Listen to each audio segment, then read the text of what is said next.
하나님의 말씀은 사무엘상 28장 1절에서 2절 말씀입니다. 그때의 블레셋 사람들이 이스라엘과 싸우려고 군대를 모집한지라. 아기스가 다윗에게 이르되 너는 밝히 알라. 너와 내 사람들이 나와 함께 나가서 군대에 참가할 것이니라. 다윗이 아기스에게 이르되 그러면 당신의 종이 행할 바를 아시리이다 하니, 아기스가 다윗에게 이르되 그러면 내가 너를 영원히 내 머리 지키는 자를 삼으리라 하니라. 아멘. 교회 여러분, 내게 있는 신앙은 결코 나의 소유물이 아님을 우리는 아셔야 합니다. 내가 신앙인이라고 하죠. 그런데 내 안에 있는 신앙은 결코 나의 소유물이라 할 수 없는 것입니다. 우리는 내게 주어진 신앙에 순종하며 살아가는 사람들이지, 내 스스로 신앙을 만들어내어 내 신앙으로 사는 사람들이 아니라는 것입니다. 만약 골리앗도 두려워하지 않고 자신을 죽이려는 사울까지 살려준 것이 다윗의 신앙이었다면, 그러한 신앙을 가진 사람이 사울로 인해 망할 것을 두려워하여 원수인 블레셋의 몸을 의탁하려 했다는 것은 도무지 이해하지 못할 행동입니다. 하지만 이것이 곧 인간의 연약함 아니겠습니까? 하나님의 도우심과 붙드심이 아니면 한시도 신앙에 머물 수 없는 존재임을 우리는 알아야 합니다. 이것을 알기에 성도는 항상 여호와를 앙망하며 여호와의 도우심을 구하며 살기를 힘써야 할 것입니다. 베드로전서 5장 8절 말씀입니다. 근신하라, 깨어라. 너희 대적 마귀가 우는 사자같이 두루 다니며 삼킬 자를 찾나니. 우리의 대적인 마귀는 세상을 이용하여서 하나님과 더불어 살기를 원하는 하나님의 백성을 삼키기 위해 두루 다니고 있다는 것이죠. 조금 구체적으로 말씀드리면, 사단은 늘 내 생각대로, 내 고집대로, 내 주장대로 살아가게 합니다.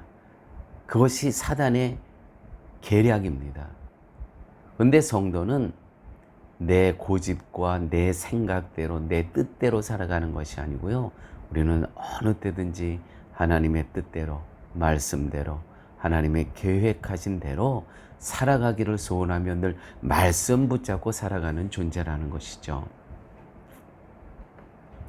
오늘 1절 말씀 보게 되면 그때에, 이 그때라는 것은 다윗이 이제 가드, 블레셋 땅, 거기에 아기스 왕에게 가서 망명지를 좀 자기에게 허락해 달라고 부탁을 하죠. 그래서 망명지를 허락을 받습니다. 왜냐하면 남자만 600여 같이 있는 가솔들 합하면 한 3,000명 되지 않습니까? 이 사람들과 광야에서 사울의 그 핍박을 피해서 도망 다니기가 그렇게 쉬웠겠습니까? 전체가 3,000명인데.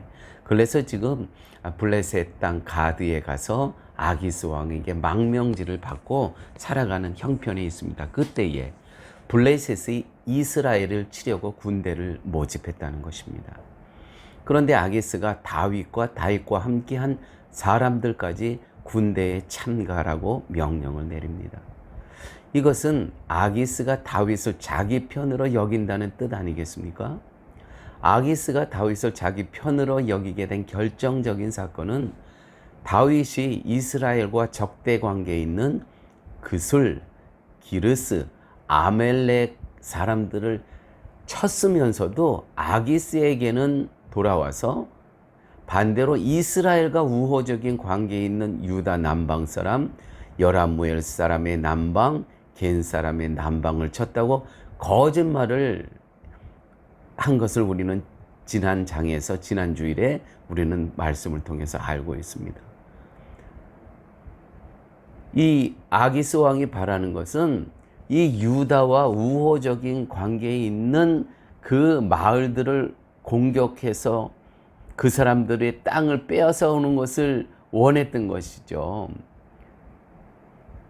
근데 다윗은 그렇게 하지 않고 블레셋과 우방에 있는 호의적인 관계에 있는 나라들을 치고 거기에 모든 전유물을 빼앗아 와가서는 우리가 다윗과 우호적인 나라의 관계를 우리가 공격했다. 이게 거짓말을 했다는 것입니다. 다윗의 이러한 계략은 블레셋이 이스라엘과 전투를 하게 되고 아기스가 다윗에게 군사로 참가할 것을 말함으로써 오히려 큰 고민으로 다가오기 시작합니다. 다윗이 전투에 참가할 경우 아기스와 블레셋 군대와 장관들이 지켜보는 가운데 이스라엘과 싸워야 합니다. 이스라엘이 어딥니까? 바로 내 조국입니다. 하나님의 나라입니다. 내가 이제 장차 2대 왕이 될 그러한 나라입니다. 이것은 다윗에게 엄청난 고민이었던 것이죠. 다윗은 이스라엘과 싸울 수도 없고 싸우지 않을 수도 없는 이 곤란함에 빠져 있습니다. 진퇴양난입니다. 앞으로 갈 수도 없고 뒤로 물러갈 수도 없고.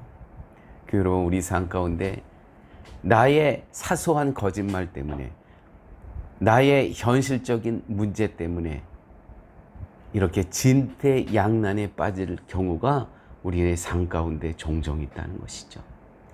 그래서 성도는 어떤 경우에서든지 하나님의 말씀이 기준이어야 된다는 것입니다. 지금 다윗은 자신이 누구인가를 전혀 드러내지를 못하고 있습니다. 자기의 정체성, 자기의 아이덴티티, 나는 이러한 사람이다 라는 것을 전혀 드러내지 못하고 있어요. 숨기고 있습니다. 나는 만군의 여호와 하나님의 사람인데 어떻게 여호와 하나님의 군대인 이스라엘과 싸울 수 있는가? 라는 사실을 떳떳하게 당당하게 아기스에게 증언할 수 없을 정도로 나약해져 있다는 것이죠. 내 생각대로, 내 뜻대로 살아가는 한 사람의 결과의 모습입니다. 다윗이 이런 나약함의 원인은 무엇입니까? 그것은 하나님이 함께 하심과 인도하심보다는 자기 자신을 바라보았기 때문입니다. 모든 상황의 앞날을 자기 스스로 상상하고 계획하기 때문에 당당함을 내보일 수 없었다는 것이죠. 우리는 다윗의 이러한 모습을 바라보면서 실용적인 자신의 이익을 위해 세상과 타협하는 것이 때로는 아무리 사소하게 보이는 것이라 할지라도 결국 성도인 우리를 성경의 원칙에서 벗어나게 만들어 버린다는 것이죠. 여러분, 사소한 거짓말이, 사소한 타협이 성경의 원칙에서 벗어나게 만들어 버린다는 것입니다. 그러니까 이렇게 진퇴양난에 앞으로 갈 수도 없고 뒤로 물러설 수 없는 이 위치에 서게 된다는 것입니다. 성도는요, 산재한 현실적인 문제를 신앙의 위치에서 늘 바라봐야 됩니다. 상황이 어떻든 분명한 것은 하나님이 지금껏 다윗을 인도하셨다는 거 아니겠습니까? 다윗이 지금 살아있는 것은 하나님의 뜻이며 의지이며 계획이라는 것입니다. 그렇다면 지금의 현실과 상관없이 다윗의 장래의 모든 일도 하나님의 뜻과 의지대로 되어질 것이라는 것입니다. 그러므로 믿고 의지하고 바라볼 뿐인 오직 여호와 하나님 한 분뿐이라는 것이죠.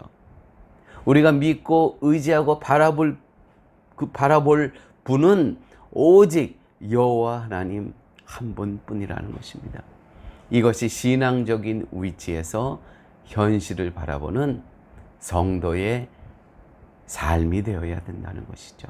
오늘 말씀 가운데 다윗의 불신앙의 그 죄 때문에 진퇴양난의 위치에 서 있는, 이럴 수도 저럴 수도 없는, 앞으로 나아갈 수도 없고 뒤로 물러설 수도 없는 이 모습을 우리는 보게 되었습니다. 성경의 원칙에서 벗어난 삶을 살아갈 때 우리도 언제든지 이 위치에 서게 된다는 것이죠. 아버지 하나님, 말씀 속에서 성경의 원칙에서 벗어날 때 이렇게 우리의 인생은 오고 가도 못하는 진퇴양난의 자리에 서 있을 수밖에 없음을 깨닫게 하여 주심을 아버지 하나님 감사합니다. 잠시 잠깐의 나의 유익을 위해서 성경의 원칙에서 벗어나는 일이 없도록 주의 성령께서 우리의 마음과 생각을 늘 다스려 주옵소서. 예수님 이름으로 기도드렸습니다. 아멘.